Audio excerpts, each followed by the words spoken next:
Welcome to the Kustom Culture Blast-Off podcast, where we dive into the world of custom art, cars, bikes, and the unique vibe of the Kustom Culture Blast-Off Festival. How are we doing, everyone? And welcome to a very special episode. Well, I guess every episode is special. Oh yeah, because Josh is on it. But yeah, welcome to a very special episode of the Matchcast, and we are currently live at Matchbook Custom. In case you wondered if we were like holograms and pre-recorded, we are actually here live, doing it right now in the flesh. So yeah, we've got loads coming up. We're going to be talking to Matt and the guys from Matchbook Custom, talking about where it all started, all that good stuff, and also talking about what they do in the show and their part of the show that they bring, which is awesome. And yeah, just a load of other talking and figuring stuff out, talking about the show and all that good stuff. So how are we doing, everyone? How are we doing? Doing all right. It's nice and warm. Yeah. Fucking freezing. I'm not sure what to do with my hands. I feel like a newsreader. Okay. Yeah, I'm not sure. Used to be one of those Japanese you can throw down. Yeah, don't look too much into that. No. So, yeah, first off, a quick word from our sponsors. So, we've got Matchbook Custom here, obviously. Can you do your the whole American style advert? Yeah, you need to replicate that. Quite now, no.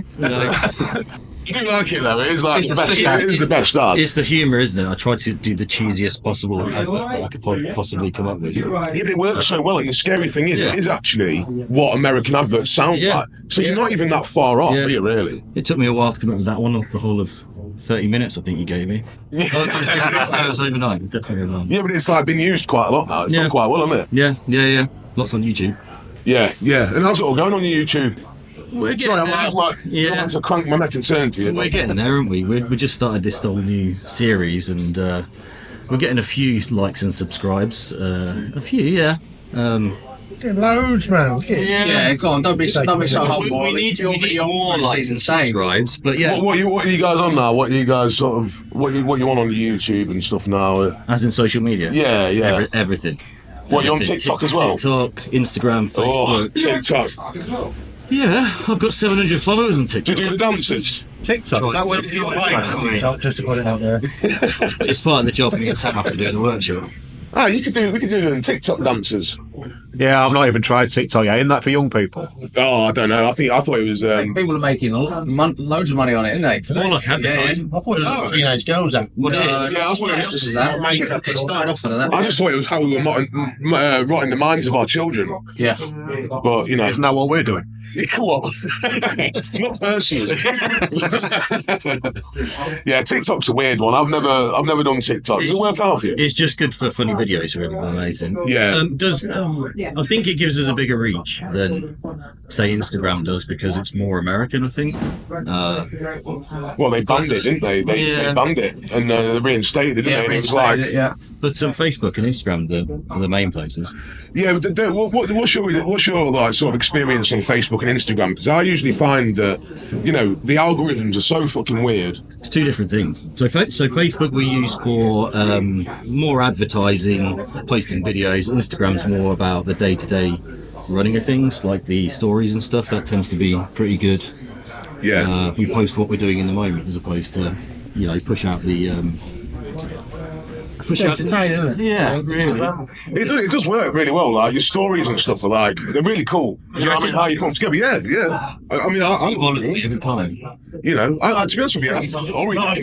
Yeah, that's what he says. It's a triad. Neil's our social media guys. He's always telling me off my reels and my TikToks and all that sort of stuff. I think they're pretty good. We like them jazzy, don't we? Yeah, we like them snazzy, jazzy, not too serious. Yeah. Well, that's basically us. Colourful. It's like we were talking about earlier, isn't it? It's like take the advice from someone that knows how to do all that stuff. Yeah. Don't lose your identity. 100%. You know what I mean? I think it's trying to find that balance of good quality content, but still identity. Being able to recognise, that's one of Matt's videos. Yeah. You know what I mean? Because effectively, what's the attention span? About 3 seconds. Yeah. So people need to be able to go, you know what I mean? But that's what they're saying. Yeah, I know. That's what they're saying. It's insane. We don't want to take ourselves too seriously either. No. That's the big one, is that I think in this particular trade, I think a lot of people do take themselves a little bit too seriously, and then we just try and have fun with it more than anything. I think that's where a lot of people fall down in it, is like trying to make everything so serious and like such an ego behind it, and it's like you can literally see that shit. You can tell. You know what I mean? When people are having fun. In like, so if you go into a nightclub and like people are dancing, they're the people you want to be around. No one wants to be around the miserable shits that aren't like engaging in it. So, you know what I mean? It's definitely no egos in it. I don't know. Josh actually has been ringing me up all fucking week, going, "Oh, there better be lunch there. I better have a good seat. There better be fucking drinks and shit." You know, I heard that. Yeah, he said he was going to flip the table if there wasn't any food there. Good luck. Matt's zip tied it. And I'm a wizard with zip ties. You know what? You came in with them zip ties like a pro, mate. Oh yeah, you had them ready. Why is you lucky you weren't standing still, man? That's terrifying. Yeah, and also sponsors. So we've got Welcome and Wowtech. So Welcome providing amazing high quality spray guns and spray equipment, even stuff like electrostatic guns to like take the electrostatic out of the air and stuff before you start spraying. Which is like, I've never sprayed anything that well to the point I've needed really something cool, that cool. Do you know what I mean? I've always kind of gone a bit of orange peel. Just keep going over it and over it and over it and over it. Flat and polish. So who guys does your painting and stuff like that? We've got a couple of painters. All right. It depends on what people want, different quality. We've got cheap painters, we've got good cheap painters, we've got airbrushes that are expensive, we've got... You come to us and we tell you...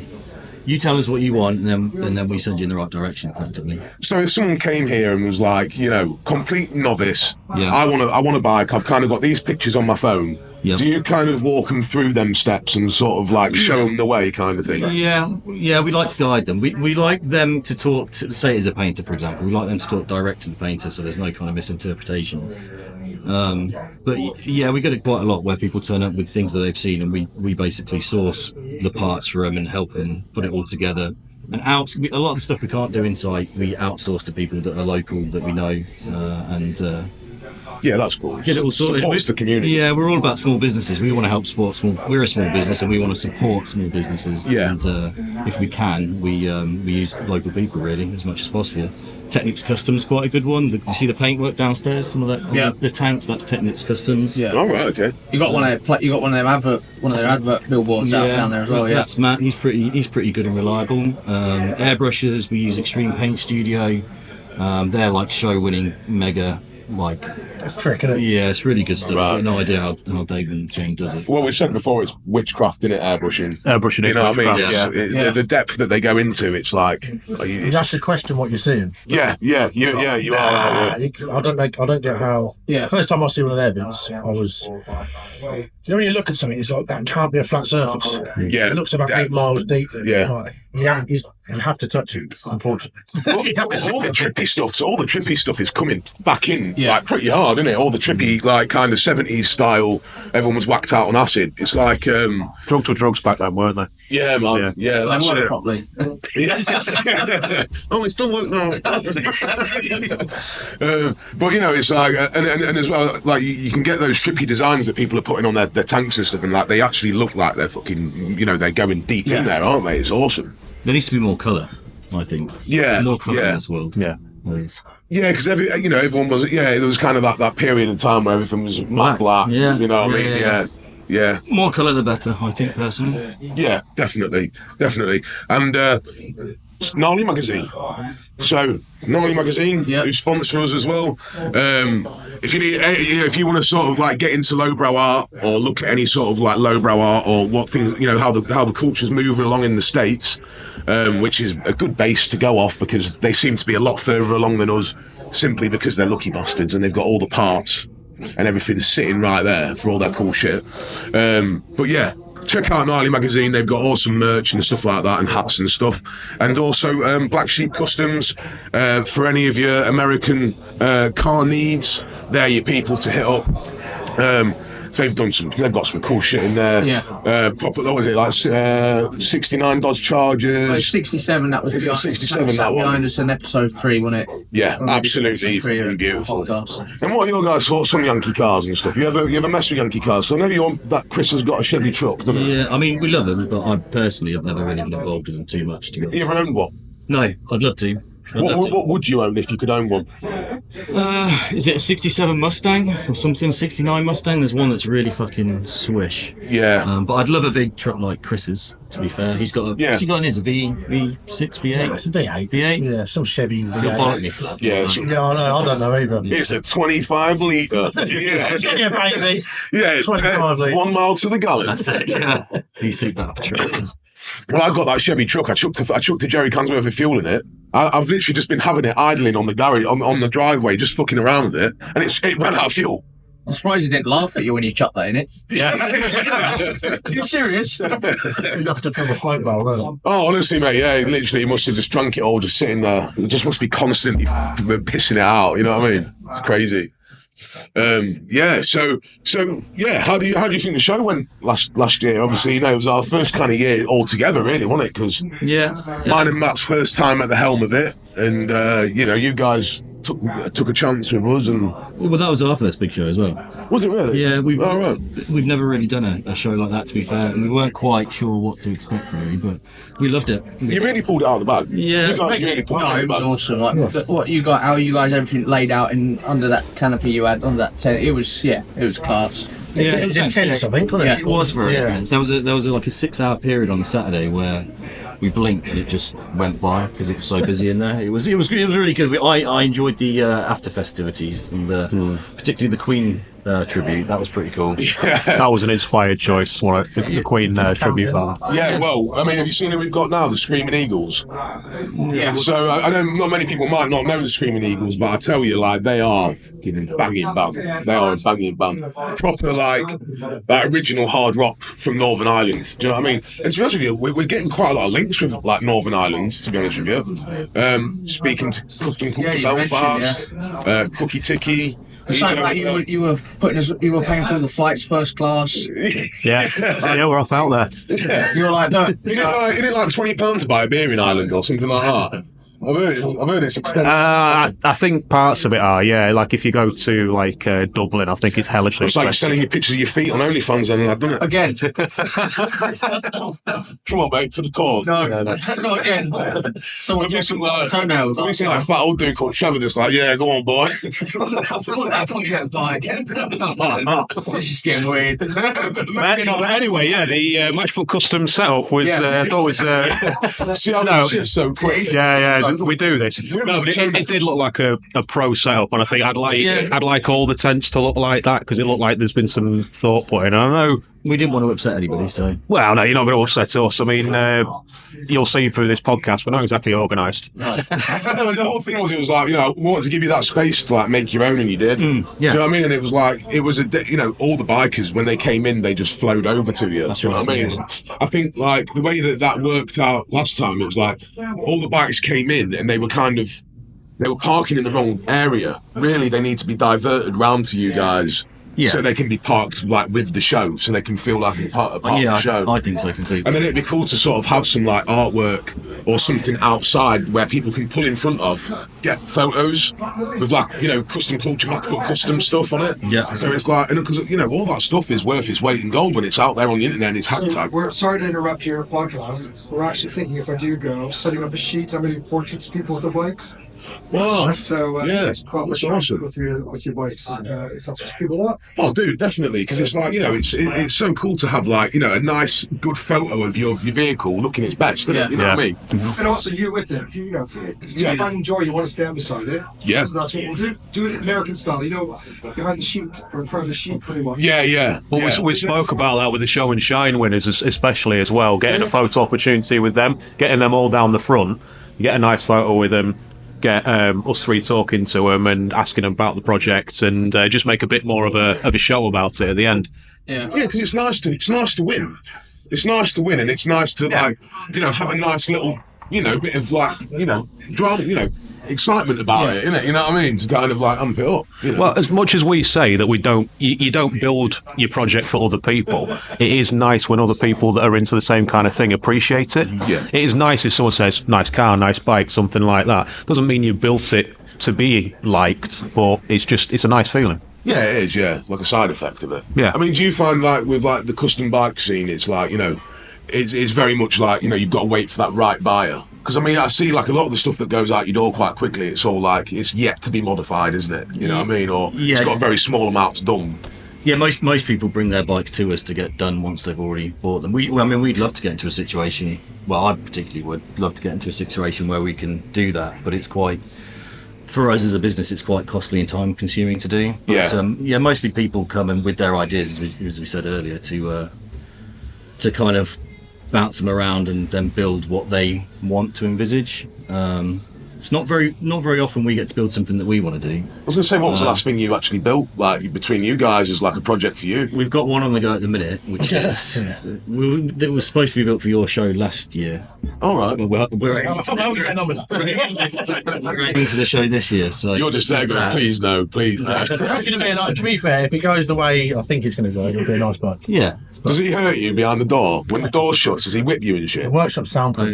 That's a lie, is it? Yeah. So it's the reason it's taking so long because it's snowballed and it's kind of the ideas have got out of hand, or just for time, basically. Yeah, a bit of probably more time than anything, time, money, and I mean, the problem that we have is we're so busy as a workshop that trying to do anything like that.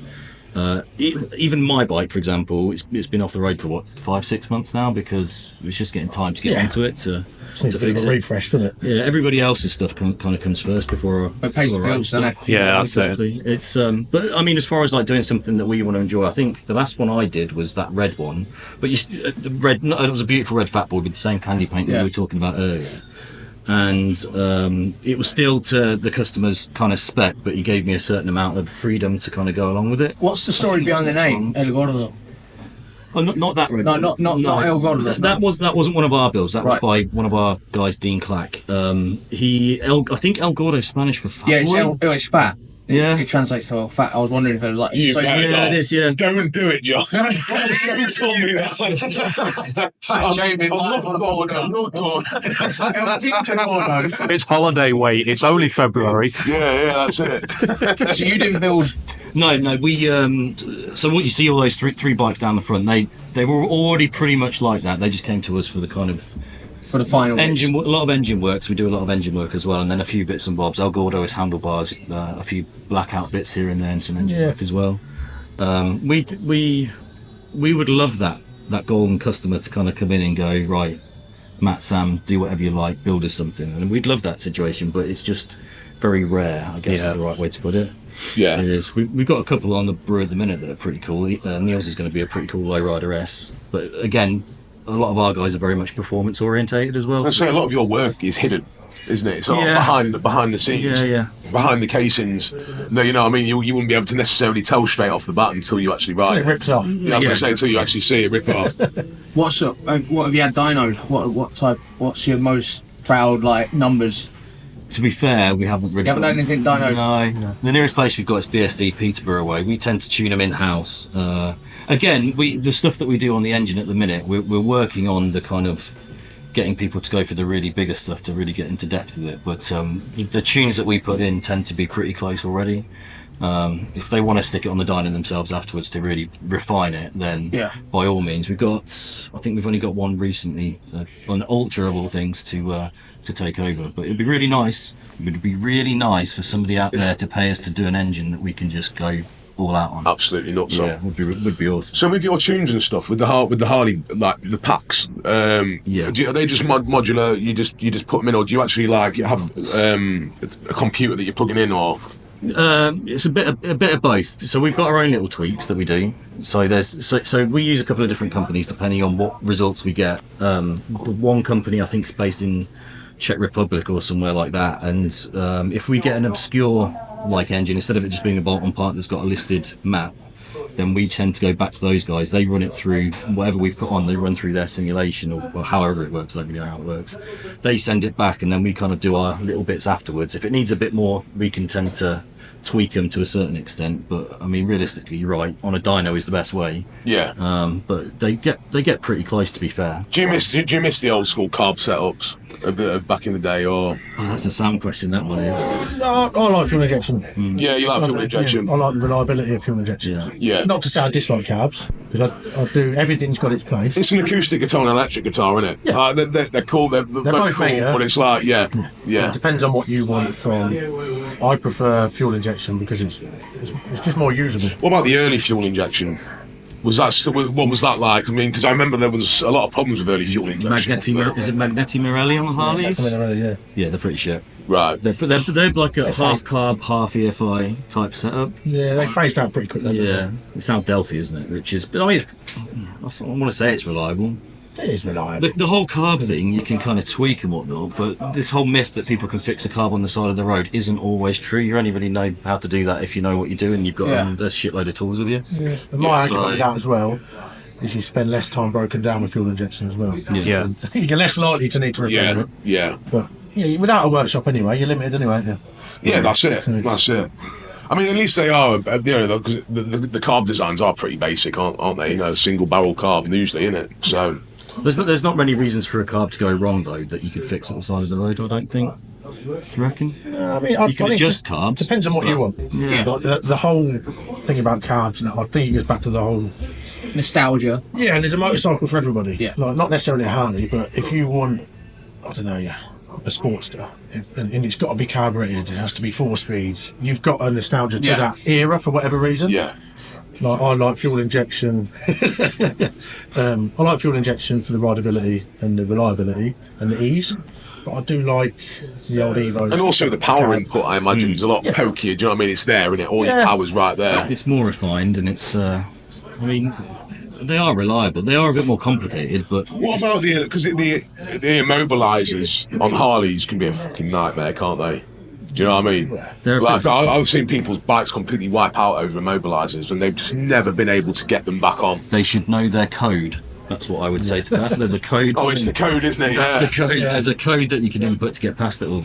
Nobody knows it. Nobody knows it. Nobody knows it. We can tell you, pop down, we can do it, but it's nobody knows it. So No can code. you read them codes for people? Yeah, we can change them for people. Well, I mean, I thought you that's- were going to say you could tell you, but we'd have to kill you. So yeah, I mean, if you've got a bike that's locked up because of the immobilizer, then pop on down and get your code read. Usually it's key fob as well that's the problem. As in, most people don't realise their battery needs changing every 2 years. Right. And so once that stops, Yeah. everybody thinks their bike's fucked, and it's just like, go to the petrol station, pick up a battery. Yeah. Pretty easy, I Or think. come down and see you, have a coffee, check out some cool bikes. We'll give you your code. Yeah. Change it to sold on something merch. memorable. Why not? Yeah, something remember. Yeah. You don't have to leave unless you buy a t-shirt, basically. Yeah, buy a t-shirt. Check out the art. I mean, just the art on the walls. You know, when you were saying about like the Americana stuff, like it's like, well, you clearly love the art side of things. Mm-hmm. It's cool as hell, like the retro, like the striping down the side of your showroom where your clothing is. That's become that was inadvertently become quite renowned for the shop, to be honest with you. That was just like a little pattern we did back in the day, and now it seems to be in all of our shops. It is. It's There was a big custom culture poster up there, wasn't there? As no, well. that's Oh, yeah. as well. Oh, it's Still on the there. side. It's on Yeah, the it's side, on- Oh, yeah. We need another one. Yeah. Well, it's something we've been talking about doing proper prints of it this year. We were talking about it last year, but it kind of crept up on us, didn't it? So we're looking to do limited edition, like decent size prints on nice print on nice paper, and sell them or give them to our sponsors, obviously. Yeah. But, Yeah, definitely. Yeah, that is something we're looking into. It'd be really cool to do one and get everyone involved in the show, traders, artists, anyone that's involved, apart from just coming to enjoy the show, to get everyone to sign one. Oh, yeah. That'd be really cool. Well, we could do that and auction it off for super shoes or something like Yeah. that. Yeah, definitely. Cool, isn't it? Yeah, well, we're ending up with quite a few bits and bobs of artwork. It's like we've got Doodlebug Art working on the poster for the show and shine. You've obviously done the main poster. Nick, who's back there. Yeah, Nick might do something for us this year again. I liked your Valentine's Day thing last night on Insta.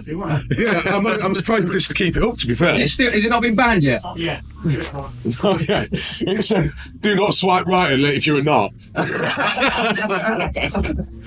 But yeah, so there's going to be obviously the art gallery and stuff. And I think what works so well with Matchbook Custom and Custom Culture is like you guys have got like this like underlying like vein of like artwork and culture that runs. That seems to be quite like a strong part of like your business. Yeah. Where it's like, you know, it's the culture, it's the artwork, it's not just focused on the mechanics of the bike. It's like everything that's around it. That's why everyone's here today. And I'm sure you keep quite busy with people popping in and stuff like that. I mean, when the sun's out, weekends are very busy. It's the reason why we've done it like this is in this little niche part of the country, or this very small part of the country, there's not anything that I know of that is like this, and the whole point was to try and bring a bit of that custom culture, the custom scene, into this area. And we're getting there. There's still loads that we need to do to the place, and I'm always after more artwork, and anything I like to see I tend to buy and stick up somewhere. But yeah, I'm hoping that people like the vibe of the place. It's one of those situations awesome, where thank you. Yeah, it is. Well, it's like there's no reason why a workshop like this can't be cool as well. I mean, you walk in, it's like a who's who of what I consider to be my favourite artists. You got something by Darren McKeag down there. It's a big influence on me. It's like walking through and think, oh yeah, that's by them. It's a really nice place to be. And there's no reason why a workshop has to be a grey kind of dark room. It can be something really interesting like this. yeah, definitely. It's like I asked you, what does it feel like having your banner on, your poster? Absolutely, yeah. Well, I'll maybe I'll swap out with a pinstripe panel as well, because I'll be in good company. No, it's really cool. Going in somewhere, especially somewhere you've never been before, and seeing something of yours on the wall is a nice feeling. Well, that poster did the rounds. That first poster did the rounds, didn't it? It's been everywhere. Well, everywhere we could get it. Yeah. But it's still it's still difficult to market. It's still difficult to get stuff out there. It's still difficult to get Facebook to push your stuff. Yeah. Well, that's it. I mean, I think it helps to have kind of a group of sponsors, kind of friends, peers, that we're all going to help each other out and push each other's work, because nothing beats word of mouth. You can do as much social media as you like, but it doesn't beat someone going to someone they know and saying, Matchbook Customs have worked on my bike, they did an amazing job, or like Danger Sign striped up my bike, he did a good job, and nothing beats that. Yeah, well, I'm on a lot of Harley groups on Facebook, and I often see your bikes popping up, and people, and it's like, oh, I've just seen that on Matt's timeline on his stories or whatever, and it's like, your bikes are everywhere.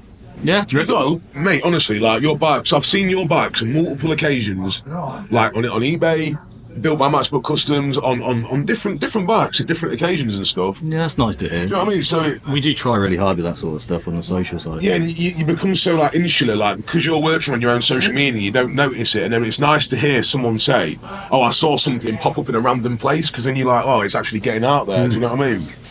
Yeah.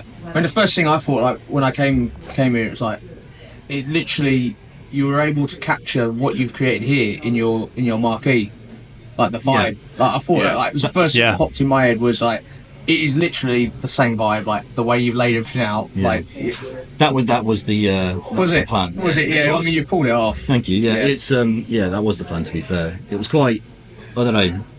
It was quite hard to get everything there. We had a bit. All the shop was there, wasn't it? Yeah, Absolutely. practically. Yeah. The whole fucking thing was hard, man. Yeah. That's the worst bit, is it? Stressful. Yeah. It was. Yeah. The few. Realising that none of the marquees had sides. Did you know about that? Oh yeah, that was fun. None of the marquee, only your marquee had sides on it. I turned up on Thursday about late morning, didn't I? And I think your marquee was up, and the roof to the big one was up, and he was nothing like, else, and the big one still didn't have sides. I'm like, yeah, I think so. You know what I mean? Yeah, we want sides. Do you know what I mean? Well, that we wanted the marquees up before we started trying to get into them as well. Yeah, fucking right. Everyone's got their stuff in here at night time, mate. They've got sides on it. You know what I mean? So yeah, you ended up quite lucky off that one. You ended up with the best marquee. It was really windy as well, wasn't it? So I did feel sorry for some of the people out there. Yeah, but you guys are going to be obviously like in the actual main marquee now, because it's like it's like 200 and something feet. So you guys have got like the same area that you had in that marquee, but in this new area. Yeah, okay. But it's going to be cool because it's like everything ties in nicely then, because you've got all like artists around you, and you've got the bikes, and then you've got the cars outside, and everything's flowing and tying together, and the art's going from on the wall to on the cars to on the bikes to, do you know what I mean? So it's like, you know, You should flow and connect better. yeah, and everywhere you look, there's like shit popping at you. That's what you want in it. You know what I mean? You don't want loads of dead space and stuff. Well, like right. that. It's going to feel like a community as well, isn't it? Because we're all going to be together. So we're all kind of artists in our own fields, if you want. So we're all When together. it comes to hooking the toilets in, Oh, yeah, you are, yeah. you know what I mean? I know exactly what I'm doing. I'm going to shit you after this. That's what I am. That's what Lauren would say anyway. But it's like what you said, like what you said about the podcast, like the idea that we're able to, like we're slowly like pulling people together in it, you know, which is exactly like when we were talking earlier, wasn't it? And like obviously that's what Jake wants to do with I think it's a brilliant idea. This whole thing, trying to keep the community alive and the whole custom spirit going, I think it's a great idea. To be honest with you, you're putting people in touch with other people that don't know. Like I didn't know Nick existed, for example, and he lives 5 minutes round the corner. Yeah. I just think it's good for the whole culture. I think what you guys are doing as a whole, and you as well with the Triple Six. It's Cheers. we want to see more of it. Really, that's what we want to see. We do. So keep it up. Everyone's just putting their own little piece into the pie, aren't they? I mean, and that's the thing with the custom culture is it's an umbrella for all these different things, like, you know, yourselves and Highway 63 to come in and like they're going to be doing their little the show and shine and stuff. So I think you know, like if you hold on to all this stuff and try and do it all yourself, you're taking away from it. Let people that know what they're doing do that stuff. Yeah. Do you know what I mean? And let them, or you give them the opportunities to like do it how they want to do it, because it's their imagination, it's their creativity, and then they stand behind it. And they believe in what they've done. You know what I mean? And they sell it to the people that are coming through the gate. You know what I mean? So yeah, we'll go to our first ad break from Welcome. Rev up your creativity with Wacom UK's cutting-edge tools, designed to revolutionize the way you approach custom painting. Our 360-degree light attachment is a game changer, providing unparalleled visibility for flawless results on every vehicle you paint. Say goodbye to missed spots and uneven coats, as Wacom UK empowers you to paint with confidence and precision. Trusted by industry leaders, our tools are crafted for creators who demand excellence in every project. Don't settle for ordinary when you can achieve extraordinary. Join the next wave of custom creators and experience the future of custom painting with Wacom UK. Revolutionize your craft. Elevate your artistry.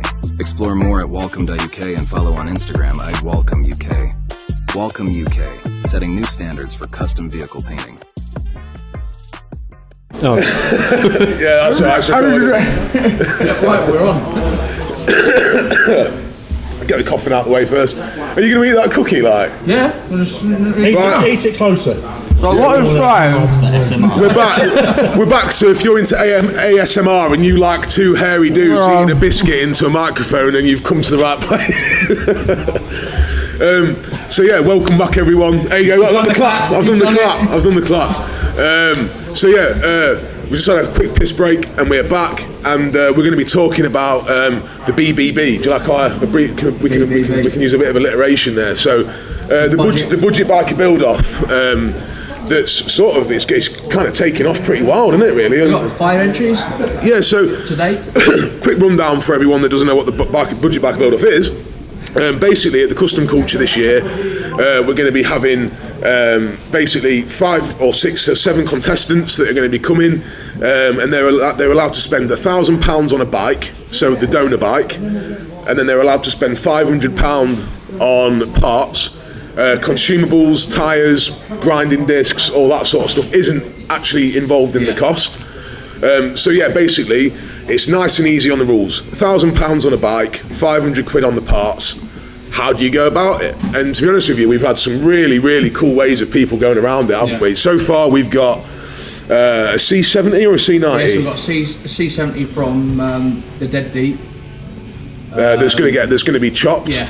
Then we've got an XS400 from Paul Bell, who I believe who came last year to the Matchbook Custom show. Yeah. And he was the guy that had the Yamaha. Yes, yeah. So building. Yeah. So no, sorry, it wasn't that. It was that Triumph. It was that one-off Triumph he made. Yeah. So obviously he's got skills. That's going to be interesting to see what he makes. And an XS400 is a good thing to go off, isn't it? Do you know what I mean? Then we've got Down and Out, who uploaded a video this morning. They've just bought a Mark II 600 Bandit.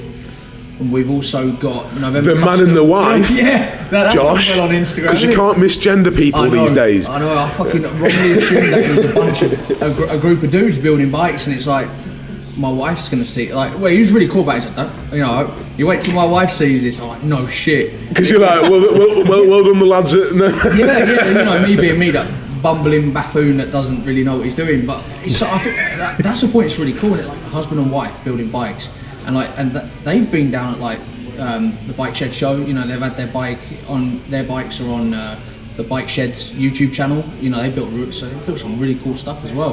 Which is how cool is that we're all sat here and we've got people that are not, you know, are well respected in their niche. You know, like Down and Out. They're known for Triumph builds, like Bonneville's. You know, stuff like that. Like, you know, big builds that well respected people, and also having like people that are on their own at home building, which is like we're talking off air. It's like it's leveling the playing field, isn't it? You know, That's the important one.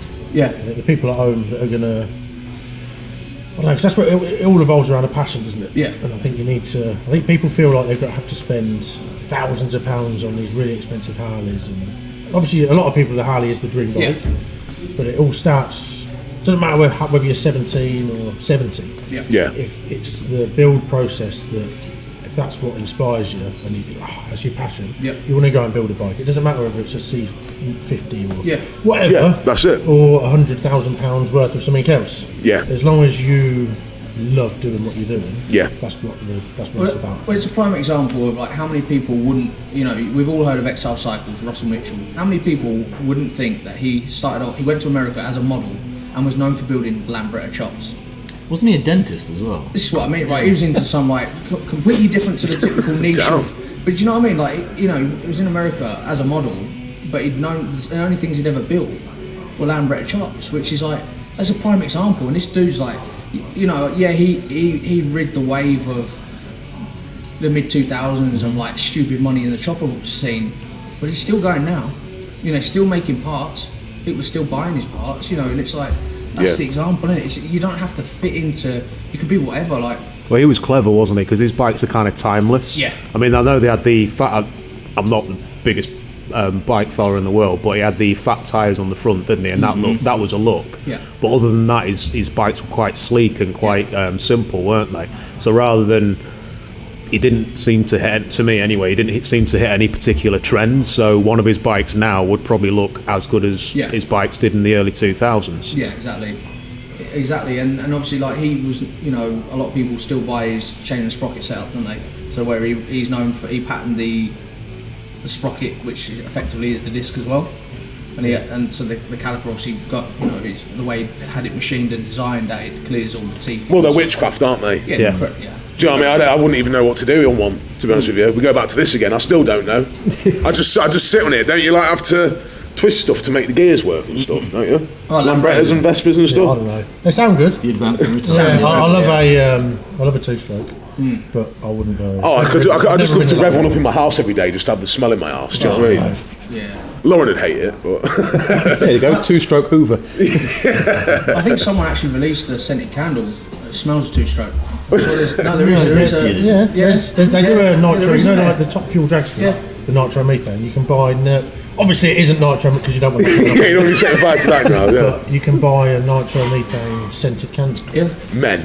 Yes. Because man. Instant headache. Light it, headache. But Because we can't have anything nice. No, that's it, isn't it? That's why you can't have NOS in your car, because Well, I actually saw that back in I think it was in an old fast car. A Russian fella who I think his dad bought TVR at the time had a Cerberus with nitrous hooked up and a mask in the passenger seat hooked up to the yeah. Some for the car, some for me, I saw some Polish guys outside the doctor's surgery the other night, and they were on nitrous, but they didn't seem to be going that fast. I don't know. It must have a different effect for us, but I think with taking the money out of the biker build off, you know, you're relying more on people's skills, aren't you? Yeah. And for them And to imagination. you're rewarding the right thing. The imagination and the creativity is you want to see how someone would build a bike. When you're up against a wall and when you're given these limitations, that's when you're going to shine, because you're going to think around the problems. You're not going to think, oh, there's something wrong with this, I'm going to blow a few £100 on a car. You're going to say, right, well, I need to fix this. Yeah. I think it'd be nice to know people's background as well. On, Yeah. like, are they mechanics? Are they fabricators? And what tooling they've got to hand? Yeah. Because if you've got, I don't know, an 18-year-old and he's new to it all, he's got a battery drill and a hacksaw, his finished product is going to be different to a guy if he's got all the equipment in the world, welders, milling machines, lathes. CNC, It's going to be a different product at the end of it. Well, that's it. But the actual skill involved, if you know what he's got. And then Like kind of an ostensibly with that. worse bike, or worse looking bike, worse put together bike, could be more in the spirit of what we're trying to do, because some young kid's built it himself in his shed, nicking all his dad's tools or something like that. That's where it starts, isn't it? Yeah, of course it is, yeah. Kind of the idea on the judging side was to have obviously like people that do it as a profession that are like well respected. You know, like we've got a couple of people that are going to be going around and picking their choice, but there's also going to be two choices, isn't there? So we're going to have the people's vote. So there'll be effectively, all being well, 2 trophies, and then the builders, the pro builders, like the people like yourselves, that this is what you do every day, that you know. Yeah, you Because I think know it's what you're looking equally at. important to have both, because effectively you want the recognition that you've earned the right to be recognised, whether you, like you said, where you are the 18-year-old with literally just a budget tool set. Like that's what's so cool, is it's, as someone like that, I am that guy literally that doesn't really know what they're doing. It's knowing that I'm going to be competing against people that this is what they do. It's cool. You know, like there is, okay, they have a lathe and they have this and that, but it doesn't matter, because the lathe without the lump of billet that you might not be able to afford, it's just a lathe that might just be turning down a couple of wheel spaces, you know? Yeah. I think that's what's so cool about it. And, you know, like I said, people have obviously been messaging in, and the builds unfortunately fall out of that category. I'm like, look, like, please come, like, Matchbook Customs have a section for the there's a place for everybody. You know, if you are a budget builder, that you'll be in the budget build section. If you really want the nice stuff, you take it to, exactly. If you've got a 30 grand build, you know, reach out to Custom Culture, and Jake will point you in the direction of you guys and Matt, and then you'll sort out a space for them, and you know, there's a space for everybody. Yeah, that's it. So you guys then, if you had £1,000 and £500, what would you do? What would your way of being around it? That's a good question. What would you do? Probably McDonald's first. Get the brain working. Just Eat. I'll set up a Just Eat account. no, but would you do it if you had time? Yeah, 100%. Like we were talking about earlier. If you had time, yeah. 100%. What would you do then? That's a like tough question. you roughly know what the budget is, like what the market is saying. You know that a Mark II band at 600 you can get. And the value of the bike can't exceed £2,000. Yeah, so that's where it gets tricky. So that it can't exceed £2,000. You know the average price. What's that little 250 you've got? Oh, that little to be fair, I brought that little 250 is just a bit of a winter runabout. Yeah. And it never actually went in the winter because it was too cold. I just ended up nipping through the fields and that on it in the summer. Yeah. But I'll give £800 for that, and it's like as a bike, that was a little Herald 250 Classic or something. Yep. Nothing fancy, but you see some of it's based on a GN 250, just not built as well, obviously. Yeah. Which is why it's £800. Yeah. 15 plate. Yeah. Cracking little bike, but that would be an ideal base. Spot on. Yeah, because they're cheap they're just cheap, aren't they? Yeah. You can get them under budget. Silly question. If you go under budget, does that? No. No, we've had I'm like on the phone. It's not a silly question at all. It's a good question. We've had some, and there's been a couple of bits that were like, damn, we wish we'd thought of this before we released the rules, because we've had people even going, like, if I buy a bike for £1,000, can I sell X amount of parts off of it, which are worth X amount of money? To grow the budget, yeah. But it then defeats the object. Because if you've got an eBay shop, you're going to be shifting all your parts, whereas, you know, someone that doesn't have access to, the ability to sell all their parts off to make the money back, it puts it at unfair disadvantage. If you were building a Harley, you know straight away which bike is going to sell bits of like the original parts quicker. Like you guys know that, right? I'll buy this model of Harley. I know people are screaming out for these controls or that part as stock, and you know that you can develop the cash flow. Yeah, it's true. Do you know what I mean? And that's why we nipped that in the butt. And we unfortunately we had a couple of people. And this is where obviously I was on the phone to Jake about it. And it was like, people have said, "Can I buy a frame? Then can I buy an engine?" And the point being is like, well, then that defeats the object, because the challenge is buying a complete bike. It doesn't have to be on the road. but it has to be a complete bike. It's doable though. Do you know what I mean? And the point also being is like, we don't want people to go and buy a bike that's never going to make it on the road. So if you're buying you're buying a 1982 bike, great, you ain't got to worry about MOTs.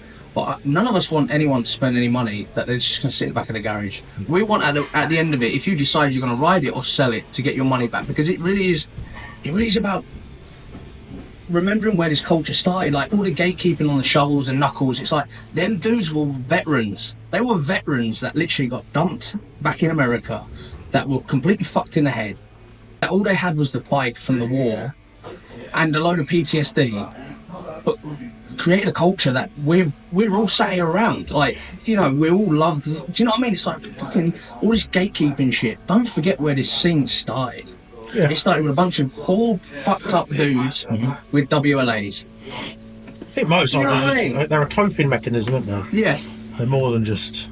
Well, you had quite a few people turn around to you and say, like, oh, you know, you should knock the budget on the head. Like, get rid of the budget part. No, because Like, that's not what it's about. Exactly. It's exactly what you were saying. It's the same with hot rodding as well. It all came from making do with what you had. That's it. Basically, having a car which at the time wasn't worth a lot, because 32 Fords or whatever weren't worth a lot back then. Taking off what you could, sticking a far too big engine in, making it really dangerous and going and have fun, but basically nailing it together with whatever you could get your hands on. Yeah. And that's what we're trying to go for. Yeah. Overpowered and under braked. Exactly that, yeah. Perfect. Yeah, it's a test of ingenuity. It's not a test of the budget. yeah. So, prime example, everyone's heard of NASCAR. How many people realise that NASCAR started from bootleggers? Oh, yeah, that's it. I didn't know that. No. Yeah, it was. Yeah, Right? Literally, bootleggers. That's where Just running off. That's where NASCAR started. yeah, It's because incredible. when they couldn't do it anymore, they started a series, and they all had these like hot rodded cars. A lot of them had switches, so you could turn the tail lights off, so no one could chase you. But that's where it came from. Yeah. Literally, NASCAR was started off of bootlegging. One of the best videos I've ever seen about NASCAR was, I think, in the 50s, and a pile up of, I think it was 40 odd cars, and they were all still in like slacks and short sleeve shirts. And some of them had helmets on. Yeah. And the commentary is actually saying innovations like seatbelts and helmets save these drivers. And all it is, you know, I think like in the Blues Brothers, where cars just go piling into the back. It was just a pile of cars with more going into the back of them because they were, like you say, overpowered, under braked. Yeah.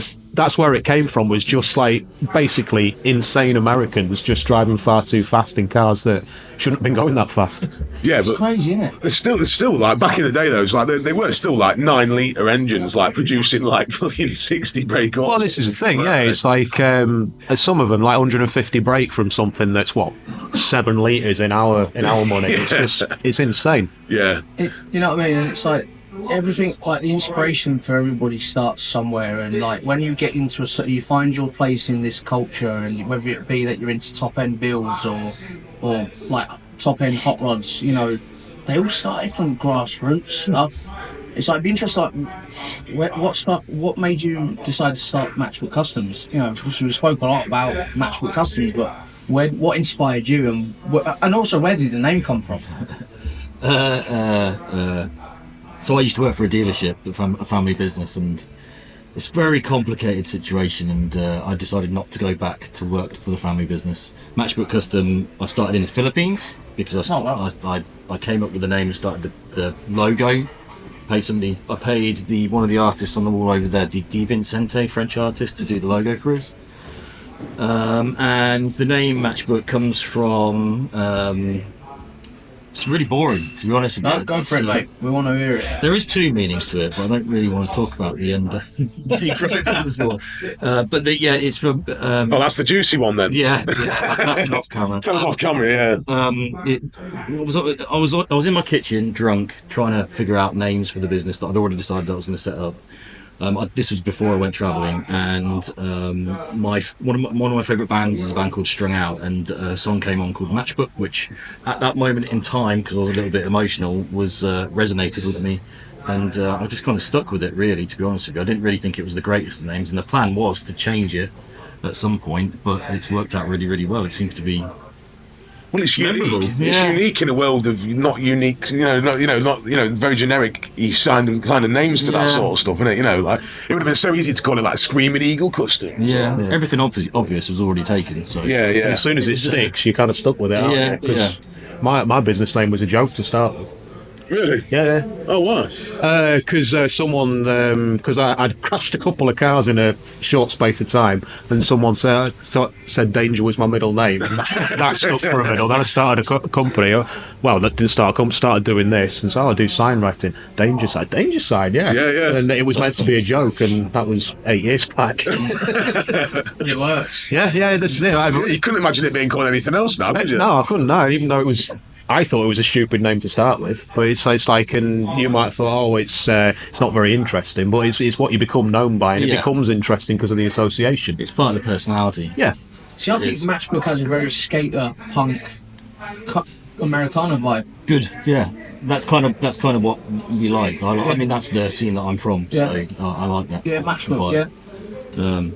Yeah, it works quite well. Everybody calls us Matchbox or Matchbook Customs. It's Matchbook Custom. Well, you can see how fucking bad it can be if someone confuses the KKBO. Yeah. I can get you some hot water quite quickly, you know what I mean? I've already had a hot podcast about the Well, I said to you on the phone when at KKBO, I was like, Yeah, you're like, that's a bit close, mate. Well, that's So a bit I can't close. change it. and then after I interviewed Cookie Tiki, and he rang me up the next day. He's like, I'm really, really sorry.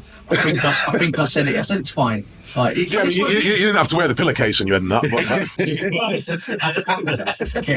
it's fine. No one will notice. Fucking hell, man. so yeah, don't think you got out of it. What bike would you build for 1,500 quid? Oh, yeah, Yeah. probably be Japanese. Something Japanese. Shouldn't you go for a Bandit? Is that too Yeah, obvious? but is that cheating? Because I've got a lot of bandit parts at home. Yeah, because you see, you'd have to look at the parts and you'd have to sort of like look at the average price of the part, what the parts are Yeah, going so for. if you took like a 600 Bandit and you had Jigsaw running gear, then all you do is, and you've got the Jigsaw running gear, all you do is you go on eBay, all the places where people are usually buying parts, and you just work out the average price. Like, we're not there to like full on police it. It's like, at the end of the day, you know a Jigsaw running gear might cost you upside down forks and a swing arm. You're probably already over budget. Yeah, for you know what I mean. As soon as you say upside down, it's already over £1,000. But then, I'm not a huge fan of upside down. The look, No. I like the more Yeah. conventional look. I don't, even on the turbo bike, I prefer the conventional look. Yeah. So, I don't know. I'd probably have to pick like a pit bike or something weird. That'd be fun. Just something that I know Yeah. no one else is going to pick. Yeah, I like the idea. I like the idea. Yeah. Creative. Maybe make like a mini track. Yeah.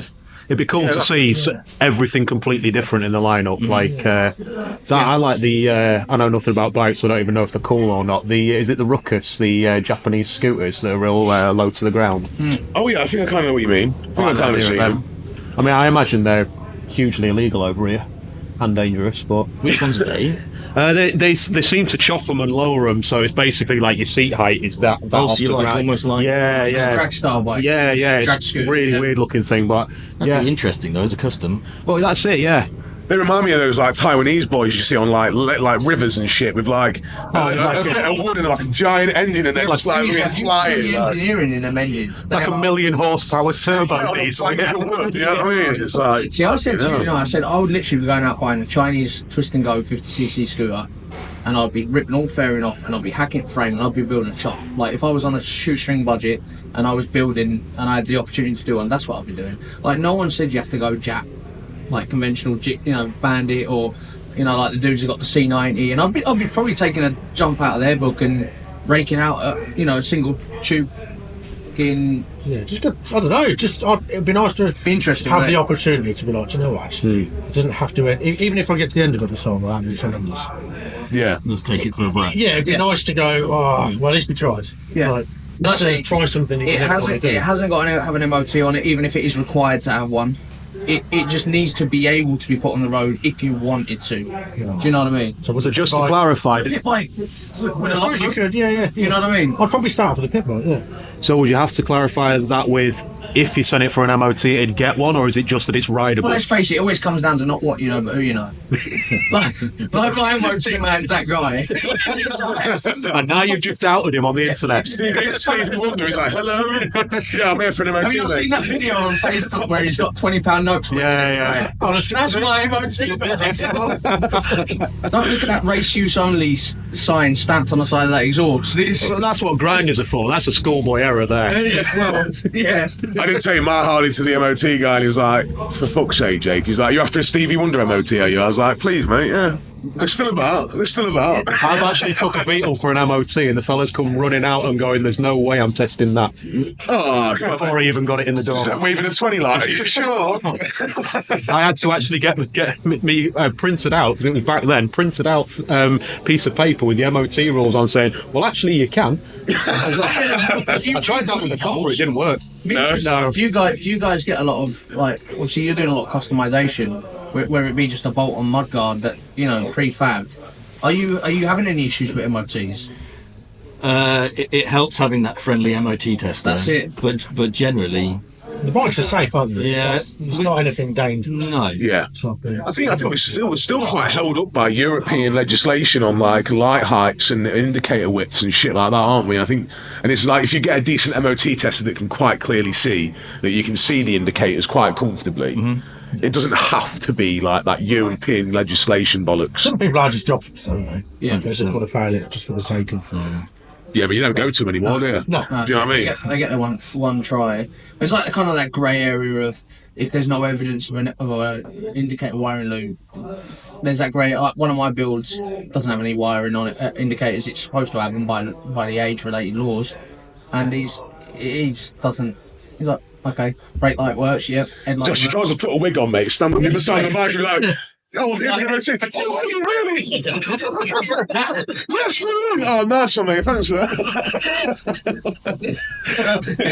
Yeah, but that's it, innit? It's like if it's safe, stops and starts. That's what it needs to do. You have to be sensible about it, don't you? Yeah. So it's just, for us, it's about safety more than anything. And to be honest, generally, the customers want the MOT worthy anyway, don't they? The sound regs, I mean, does it matter that much?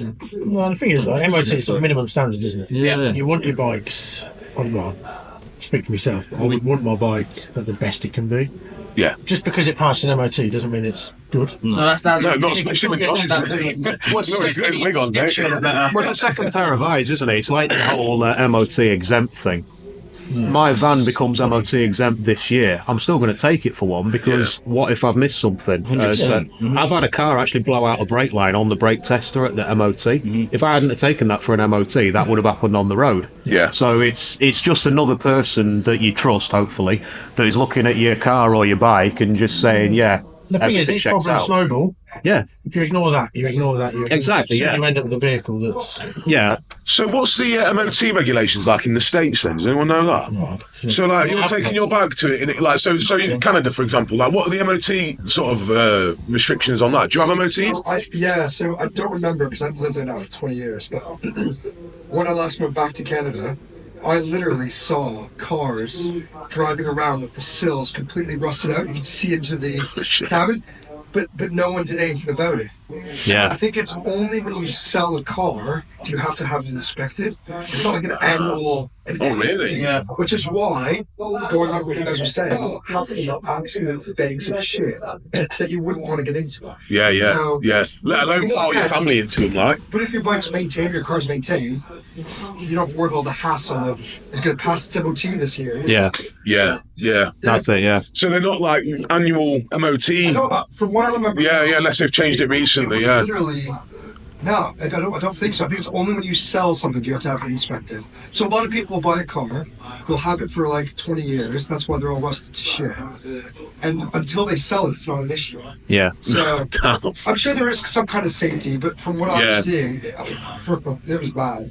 Yeah, I imagine it's probably like how it is in this country, where like, if you've got a historic vehicle, like you don't have to MOT it, but if you get caught and the vehicle's dangerous, like they'll throw the book at you pretty Well, yeah, it has to be roadworthy. Yeah, Yeah. that's also the thing about having an MOT. If you don't have to have one, is you don't want to be caught out on the road. You get a copper who Well, you get Vosa out there, don't you? No, Vosa. If they put you through an MOT and you want to be able to say, look, I know it's roadworthy, I know it's okay. It's like the Beetle that I had no mudguards. Strictly speaking, that's not road legal, but it is legal to pass an MOT with no mudguards. Right. Or if you get a bike now that has no indicators on it, because of some of the chops I've ridden, they have no indicators. So you go to an MOT, and what would they give you? A daytime only. Yeah. If you get pulled at night time, you're screwed. Yeah. Which is kind of like when I said about the grey area of like, because effectively what's frustrating about that is enduros don't require indicators, but yeah, they have lights. Really? I think you spend much Do you know what I time mean? off road, though, don't you? Yeah, but it's like, I mean, I run around literally, I was riding my bike every day, like on nights as well with no indicators. It's like, there's a lot of coppers that don't know these ins and outs of the rules either as well, so that can be a problem, you know what I mean? They're pretty much gone now because the fun is still traffic cops. Yeah. I said that Beetle that I had, I drove down to Santa Pod in it in 2007, like when we had all the really bad rainstorms, chucking up 40-foot rooster tails off all four wheels. Went past about 4 or 5 traffic coppers. They're all going like that as I go past them. Yeah, I got Whereas I got stopped in the middle of Hull and told to take it off the road. And it was a dry day, and they first stopped me because they said, "Oh, it's too low to be on the road." Naturally, me being me at the time, went, "Well, I've checked all this. I'll have you know." And then they obviously threw the book at me because I was being cheeky. And so I'm then standing in front of all the bad bits as I'm walking around the car trying to. The best thing ever happened in Canada was I had, and you may have to put this in captions, don't know if they can hear me, but I had a Mark 5 Golf in Canada on air ride, and in Canada the cops are savage, like they would scare you. Like if you pass one of a done up car or done up bike, they're looking at you. Yeah. So I saw him do a U-turn, and I'm like, I know what's happening, because I was riding quite low. But as soon as I pulled off the road, I aired up. Oh, that's sick. So as soon as he pulled it behind me, I'm like, what's the problem? And he went, oh, your car's just really little. Oh, sorry, maybe it was just the black wheels. It's not that. Like, yeah, there's signs there. If you have no front plates, you have like 10 coppers with guns pointed to you. It's serious compared to here, whereas the cops here are pretty chilled and actually quite understanding with it. Oh yeah, what are Mounties like? Do you have to deal with Mounties? No, because they're like the badass ones, aren't they? Yeah, they're proper. I mean, the uniforms they wear is ceremonial. Like they're bad. They are badass. Yeah, I've heard they're pretty badass. They're no joke. Like but no, I've never been pulled over or dealt with a Mountie. Yeah, the horse couldn't catch his golf. Yeah, awesome. So you've obviously travelled around a fair bit, then, haven't you, dude? Like, I mean, the Philippines, that's cool. In my personal life, yeah. I'm not enough at all, anywhere near enough, but yeah. So what? Raised in the UK? Born and raised in the UK? Yeah. I think you've got me there because I don't think I'm that well travelled, but I've been to a fair few places, and you grant them. Oh, well, there you go then, mate. Where else do you need to go? Yeah. But why have you been sunny? Matchbook Custom, last time we spoke and did the video, you said it kind of started at the Philippines. Yeah, we touched on that. Yeah. Oh, right. I went off and had a drink, so I missed Well, it did, yeah. It started off basically, when I left the dealership, I went to Southeast Asia for 9-10 months with my girlfriend and travelled around trying to get my head in a space of, do I want to go back and work for the family business, or do I want to try something on my own, walk away from it all? And I settled on walking away from it all and trying something that at the time I didn't think was really going to get anywhere, and it's still very much a work in progress. I know you guys keep saying like how good the place is, and I'm very, very grateful for that. But that's good that you're not just capping off at that. Your humbleness is driving you forward. Like the fact is, you're like, there's more to come. But the reality is, like, people behind that camera, there's people sat having coffees. There's people downstairs. It's like if someone said, "Oh, the custom culture is done, mate." No. It's like, no, it never is, because it's like it can always be bettered every single time. You can always as soon as you think you can't do any better, just give up. Yeah, you're not trying anymore. No, you never just arrive and that's your lot. Yeah, exactly. We always say, don't we, once we've done something, that we're going to sit on that for a little bit and try and recoup, but never happens. I do the same thing. Yeah. How did you two meet then? Tinder. Yeah. Yeah. That's Grindr. Sorry, that's Grindr. I was going to say you got the wrong one, didn't you? No, he's actually a woman. Oh shit! Well, I wouldn't be surprised with you probably been misgendering him the whole time. Yeah, I've got him as well. I told you he was going to do something sexy, didn't I? You just had to wait for I owe you a tenner, man. Look at Mohawk's good, right? No, it stands on end when it's inside. What's the amount of hair you've had? You must have had like a crazy mohawk, like up high one, have you? No, I haven't, but I did. When I was in my 20s, I had a dyed blue Mr. T. So I had the mohawk over the side and big mutton chops, all dyed blue. Yeah, do it again. What did you get rid of it? I can't remember, actually. I don't know. I didn't look quite. I figured I was going to look as hard as Mr. T. I just didn't. Yeah, I look just like Clubber Lang, and no, I'm still a short, fat white dude. You're saying like, I ain't getting on no plane. Walking around with like a tiny little silver chain. Well, Game ball's gone. It's all right. bloody hell. That might have been me. It was the Mohawk memories coming back. I know. Yeah. So yeah, we'll go to our next ad break for Gnarly Magazine and Black Sheep Customs, and then we'll come back. We'll do a few show updates, talk a little bit more about some of the bands, and as well how we're going to change how the custom show is changing. The Matchbook Custom show is changing from last year to this year as we turn it from a pre-booked show into a rolling show. So yeah, we'll catch you guys in a minute. If you're looking to boost the horsepower of your ride, then Black Sheep Customs is the place you need to be, based in Hull. This family-run business has tons of experience in customizing American cars. They specialize in overhauling your engine, making your car faster and more reliable. Whether you have a Mustang, Camaro, or Dodge, they can get you ripping down the strip in no time. So what are you waiting for? Give your car the treatment it deserves and contact Black Sheep Customs today. Call us on 0748-759-1306 and book yourself in now. If you're a fan of lowbrow art, pinstriping, sign painters, hot rods, motorcycles, tattoos, and more, then you're gonna love this magazine. Just look at this amazing artwork. This is the kind of stuff you'll find in Gnarly Magazine. And not just art, but cool stories and photos of the people and events that make up the custom culture scene. So if you want to stay connected to the custom culture community, pick up a copy of Gnarly Magazine. Find us on Instagram and Facebook by typing in Gnarly Magazine. Right, welcome back everyone. We've done it again. It's just natural at this point. Welcome back, everyone, and we are joined now by Angelo. So you're the valeter and detailer, absolutely, yeah. Awesome. So how long you been here? You been here from the start, or? No, about 2 years nearly. Year and a half at this stage. Yeah. I started September 23. Right. And what did you do before that? Before that, I Man at leisure. I'm semi-retired, so before that I wasn't doing much. Cigarette holder? Pretty much. Chilling? Chilling, yeah. So I kind of retired early, and then this opportunity came along, and I just went for it, because I've always liked Harley Davidson. I've known Matt for a while, and I love cleaning bikes, which nobody does. But for me, it's just second nature. I could sit there all day. You've got patience for it and a passion for it. That's perfect then, isn't it? So we don't.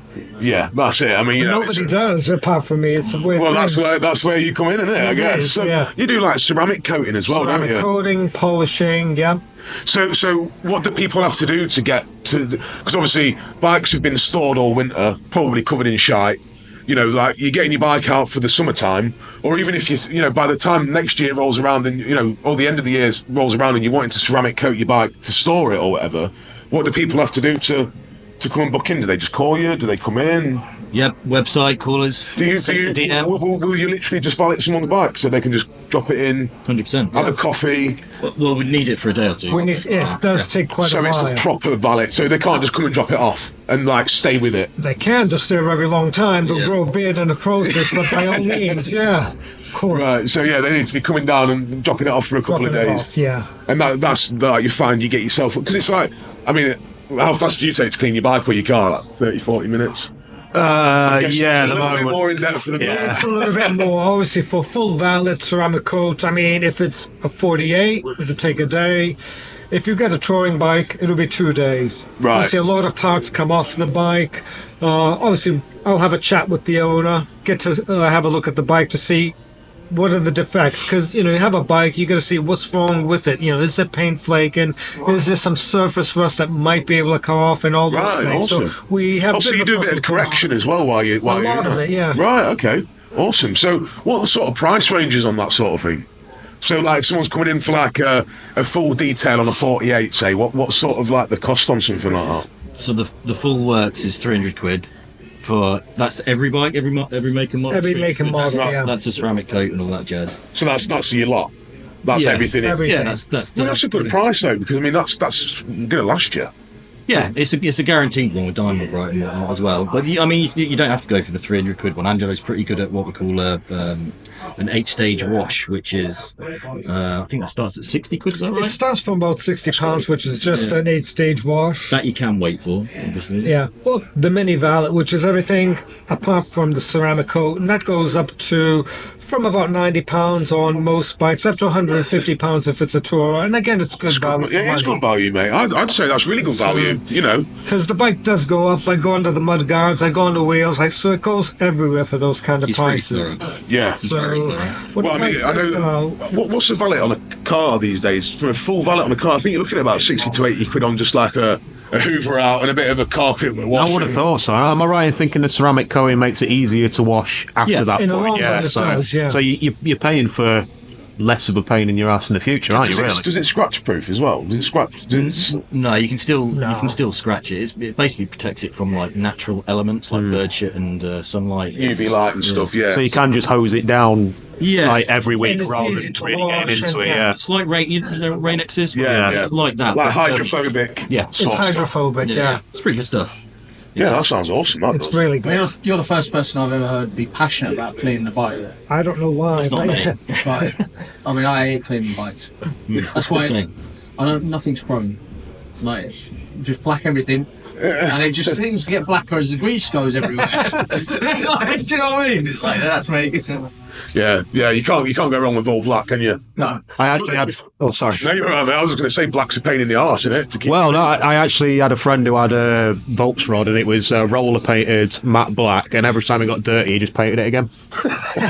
That's easy. I mean, it got bigger and bigger and bigger. It always looked good. Yeah, there's this man-made substance that's got an actual name, and it comes from all the layers of enamel paint that was on the tracks in Detroit, in the assembly lines in the car factories, and it's actually compounded into this actual mineral that you can actually polish up, and you can see each layer of like the paint and stuff like that. But yeah. Where was we before? We're still going about detailing. Yeah, the detailing, and obviously the way that the Matchbook Custom is changing the show around a little bit, aren't we? So, the last year it was kind of like a pre-booked show. Yeah, that's right. Yeah.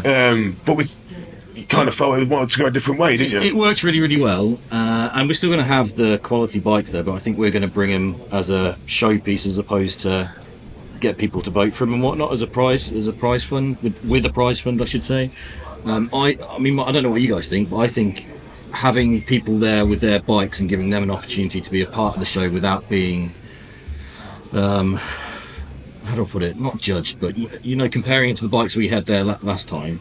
Yeah, the high bars. Yeah, all of that kind of stuff. It'd be really good to have their own section and their own little show where they don't feel like they're going up against that sort of thing, because as you said, everybody's got their own little, everybody's proud of their own little build, and I think that's really important that is promoted, I think, to be honest with you. Yeah. There was a bike there that the guy turned up, really cool bloke. He was an ex-stunt rider or something like that, and he turned up with this Buell chop. Oh yeah, I saw that. And he was like, he asked me if we wanted to put it in the show. I was like, yes, we want to put it in the show because it's totally different, and he's proud of it, and that's kind of where I think those things should go, to be honest with you. That was outside, wasn't it? That was it, yeah. It went inside eventually, but once we got some room. But I mean, the bikes that we had there last year, they were great and brilliant and everything. And but I think, again, open to your ideas and views.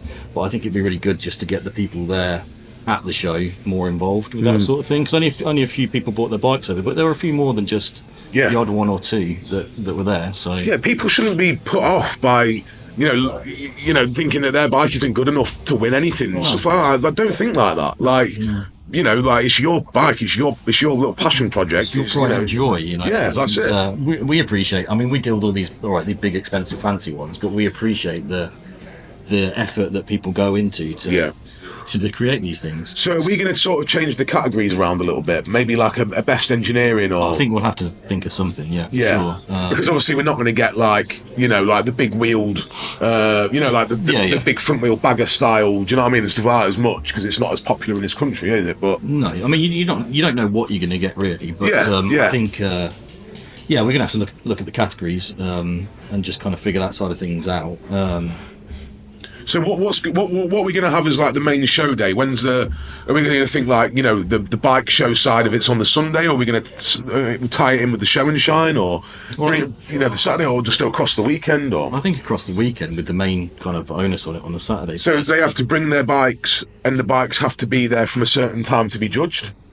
I reckon. What do you guys think? I think on the Saturday for sure. Well, I mean, you go to a lot of comps and stuff. Your general thing at car shows, anyway, is like your kind of daily driver show and shine, if you like, or show and shite. Some people call it Rust and Prime. It'll be on your Saturday, and your Sunday would be your show day.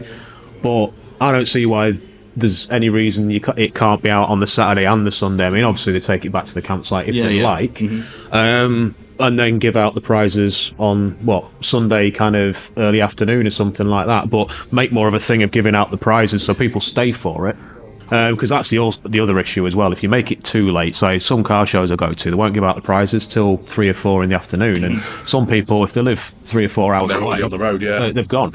Yeah.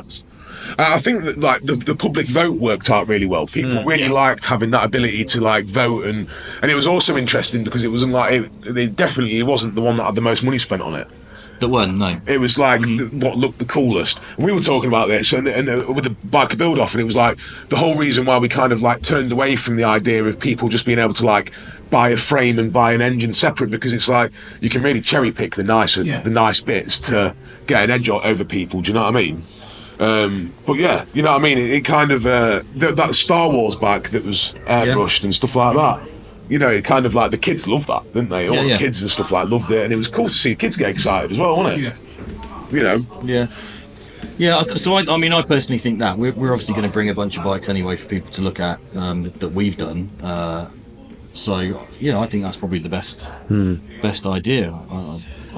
I think. I don't know. No, it sounds good. So I mean, basically, your kind of showpieces would be inside with your setup, and then there'd be a bit of the show field, or at least it'll go from one corner spreading out where your show and shine is, like the one that you're organising. Yeah.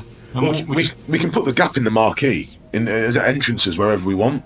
So your area, the one side of the marquee, can obviously have like an open area that leads out into like a little picketed fence area. Is kind of what I was thinking. That's good. With a show inside a little picketed fence area, so people are having to walk in, and it's go through your setup kind of like how you had it last year, I'm guessing. Yeah. And then but still venture out to the outside. Yeah. It's a good idea. It's a really good idea. Yeah. So. Yeah, I mean, the public vote side of things, people needed prompting quite a lot, but I mean, how did you do that? Was it like a form on you? Oh, did you just go around and harass people? As soon as I walked in, I was on them. But it worked. It did work. It's quite new for people, though, isn't it? Being able to do that. I mean, not many people get their opinion asked for when they walk into somewhere, do they? Normally you kind of walk into a custom show and you're kind of just following the vibe of the place and not really interacting. But when someone's coming up to you and say, "What's your opinion on this?" You automatically think, "Oh, cool." You know. I mean, how the worship show did it in Leeds is when you bought your ticket, or whether it's bought or pre-bought, they gave you a sticker, literally, and you went up and stuck the sticker on the bike you liked. You know what I mean? Like every person got issued one sticker. Yeah, but I mean, we could even have like a little a board next to like a few of the bikes or whatever, and then people just get given like a sticker or a token or something. But we can work on that, can't we? So as they collect their wristband, they get a little. Well, we're doing a public vote for the show and shine for the cars as well. So it'd probably be something similar to that. You know? That'll be interesting, because I'd be interested to see how that goes. Other like in opposition to the judged stuff. Yeah, definitely. Because we did have one car that cleaned up last year, so. Yeah, to be honest with you, I would have voted for that car as well. Yeah, when you picked it, I thought you made the right call. I think that was one of those. That was one of the.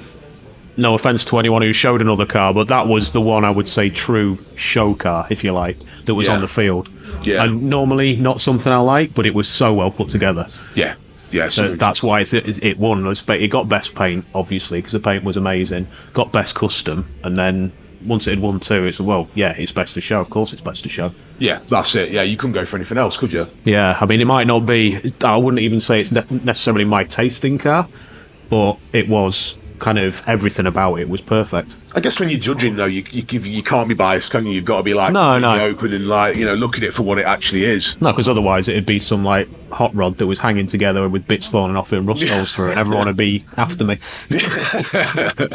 What's your favourite show you've been to? Like custom shows or anything like that? Do you do many of them? You said you used to do a lot of them. Yeah, in a previous life, we did a bunch of that stuff. Did you kind of go off them?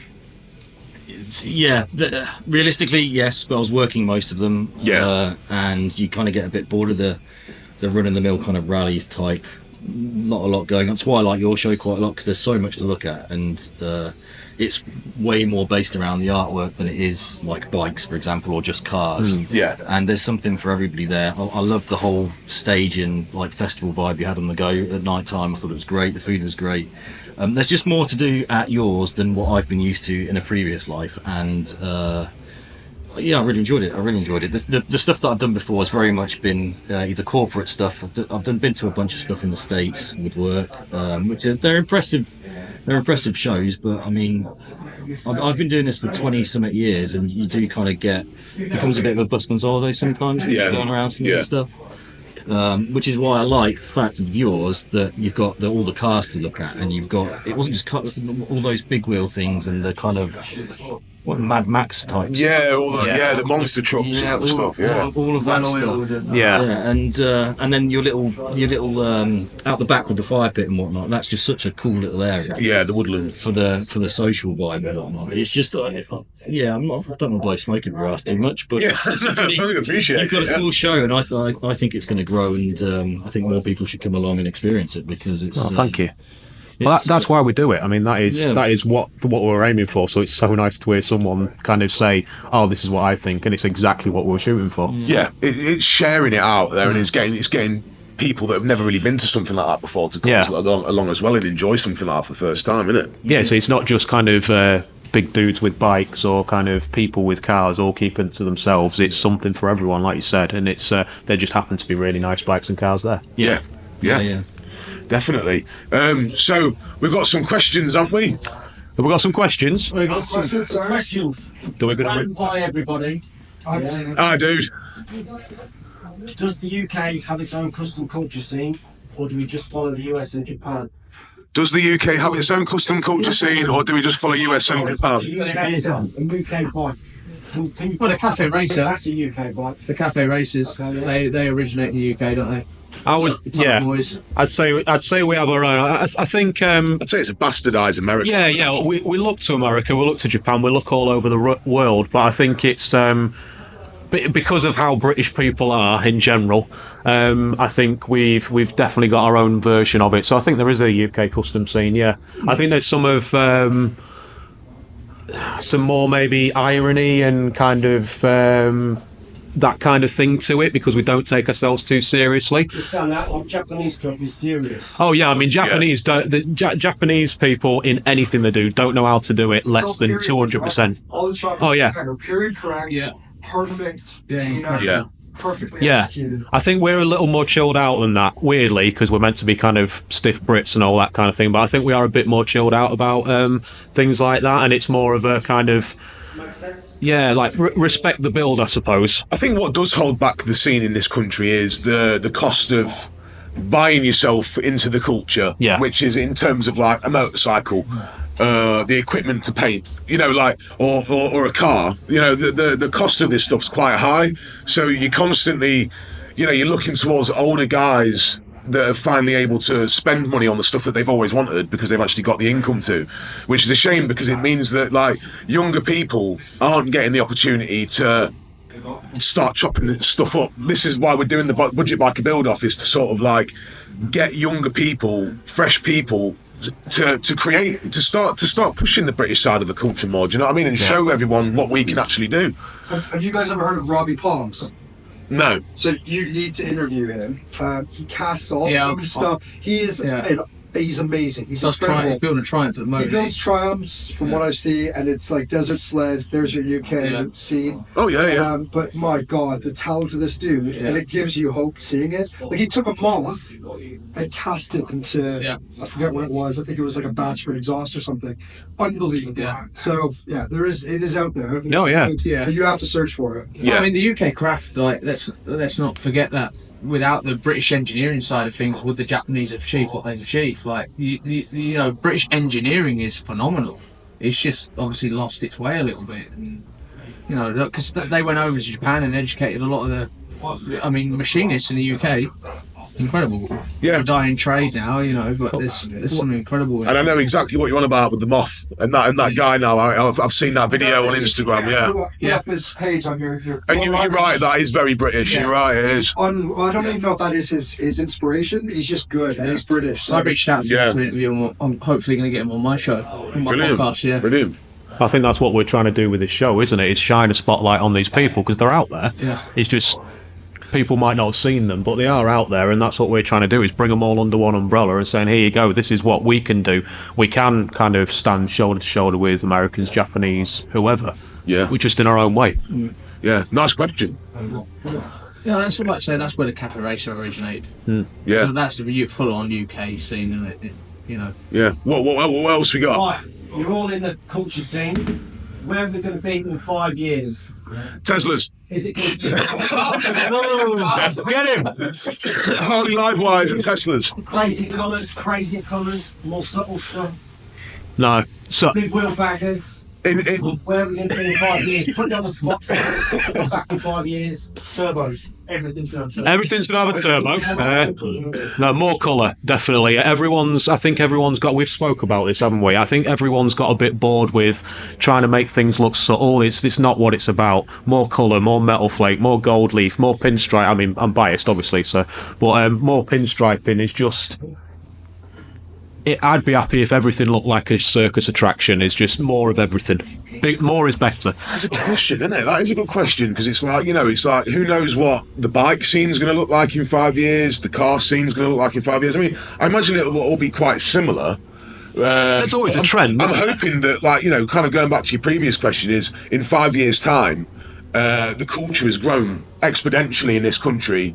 And a lot more of the custom cultures that are across the world, like Helsinki, Belfast, Germany, are linked together. That's kind of my vision for it. So, the custom cultures are linked together. Artists are linked together from around the world. Yeah. And we're basically, we're driving the culture, to young people to keep the custom culture going as a general. Because unfortunately, if people don't step in and sort this out, it is going to be on the decline, you know what I mean? And these old forms of artwork and stuff like that will be on the decline because there's no one to pass it on to, because the interest isn't there as much, But that said, if you get some young kid out to our show especially, and I see it every show I go to, if I'm stood there painting on something, pinstriping, it's always the young kids that come up and have a look because they're interested. So that's the interest is there, it's just we need to get more of them.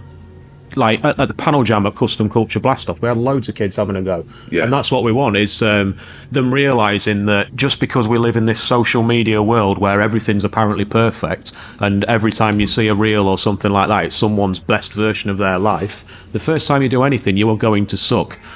Yeah. But perseverance. But then, if you're interested, keep going, and then in a few months, weeks, years, whatever, you're not going to suck as much, and you'll keep getting better and better. And because it's hand done. Yeah.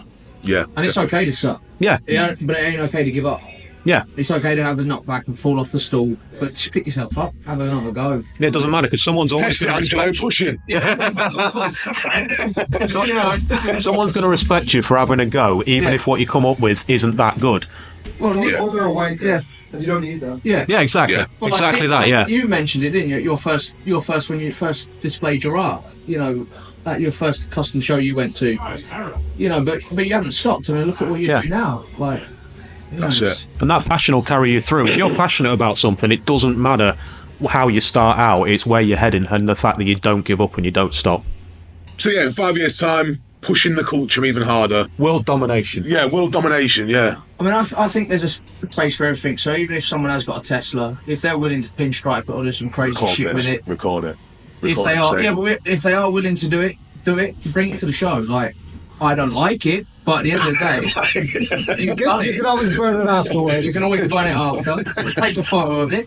Well, that's the thing, isn't it? It's about having something you're proud of. We might not all like it, but as long as the person building it, the person driving it, loves it and is passionate about it, we're all going to respect it no matter what it is. Unless it's a Leaf or whatever But they are. the thing is, just like the gatekeeping is what is unfortunately killing the culture. Because we all love the dream of owning a knucklehead hardtail with genuine car stuff and period correct and that. But however, not everyone can afford that. So somebody can only afford a Chinese 125 or whatever. But if it's your piece and you're proud of it, and it might have helped you out of a dark place in your head, or whatever you're struggling, you know what I mean? Some people have built bikes because they struggled in life, but they found their place and it's helped them. So if someone has a fucking Tesla, and if that's what saved them, that's what it's about, right? That's what the culture. You know what I mean? I don't know. I think so. Yeah. 100%. This place, you could come here in a Tesla and nobody's going to look out of you. Yeah. Everyone's friendly enough here. That's it. I've come in a car today. Everyone's still chatting. Each to their own, innit? Yeah. Each to their own. Your workshop is a prime example. There's everything in there, from Pan Americas to the new Sportster to a shovel to a Buell. They're all Harleys, but your workshop is a prime example of all different fits in the Harley community. Mm-hmm. Yeah. We don't discriminate against other brands either. We want everybody with, we want people to come down and just enjoy the shop and the scene for what it is. It's although we are primarily a Harley specialist, we don't want to alienate anybody because going back to the conversation, your bike is your bike. If it's whether you've pinstriped it, chopped it, changed it, tuned it. Well, someone on the poster, when you put someone's got a C70, he was like, "No, you're supposed to get a bike, not like a scooter." And it's like, doesn't matter. No, 2 wheels are 2 wheels, man. Do you know what I mean? Like, you can't be like that. And like you just said, that is the fucking reason why people are put off sometimes, but instantly buy it. You know what I mean? You got any more questions, dude? Oh, it's a shame. I was hoping for another. Go on, getting into that. Go on, give us a question. No. Good question. No question. No question. Question for you, Nick. How many posts have you had banned recently? Recent numbers here. Hey. Yeah, it's still early, isn't it? Awesome, guys. Well, it's been an absolute pleasure, and thank you for having us down. Thank you for having us. Thank you. No. Are you not doing the voice of your advert? Because we haven't mentioned about your advert. I can't do that voice. I can't even remember. I thought that was you.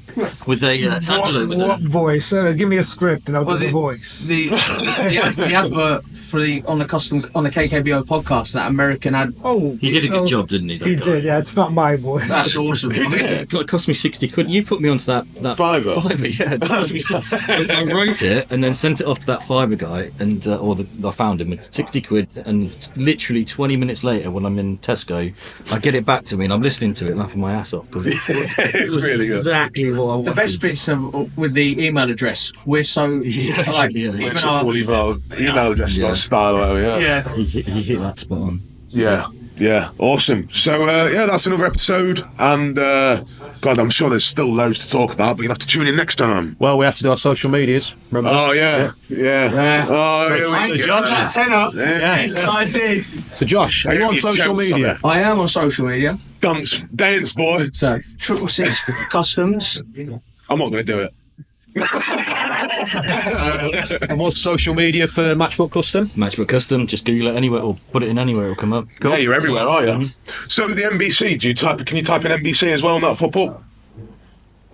Maybe not, I don't know. Right, okay, so just stick with your Matchbook Custom. Yeah, Matchbook Custom, yeah. Yeah, go on, overcomplicate stuff, don't I? And Jake is on at the _Custom Culture Blast Off, and just type in Custom Culture Blast Off on Facebook and you'll find something, page or group. And I'm danger_sign on Instagram, which is up there. That's it. And I'm showing preferential treatment here. Go on, and Danger Sign on Facebook, which is up there. And what else? I mean, yeah, what about you, dude? Because you've been behind the camera. Yeah, and I mean, that's it. come in, get yourself in here. Hi. This is say your name for all the people in the camera. My name's Neil. So I'm a photographer and videographer. Worked a lot with Matchbook Custom. Just for fun, really. I mean, I do it for my full-time job, but they are my fun client. Yeah, but yeah, my Instagram's Neil King's Photography. So, and there is some really cool stuff on your Instagram. It works insane, man. oh, thanks. I'm not good at anything else. So. Thank you. And he's also got an awesome Honda step wagon, which I am stealing. Oh, was that yours? I kind of want you to pinstripe down the side. I can definitely do that. Right, and on that note, we will catch you next time, guys. You have been listening to the Kustom Culture Blast Off podcast. If you enjoyed this episode, make sure to subscribe and share it with your mates. Catch us next time for more stories from the custom scene, artist highlights, and behind the scenes look at everything that makes the KKBO so unforgettable. Keep it custom and catch you soon.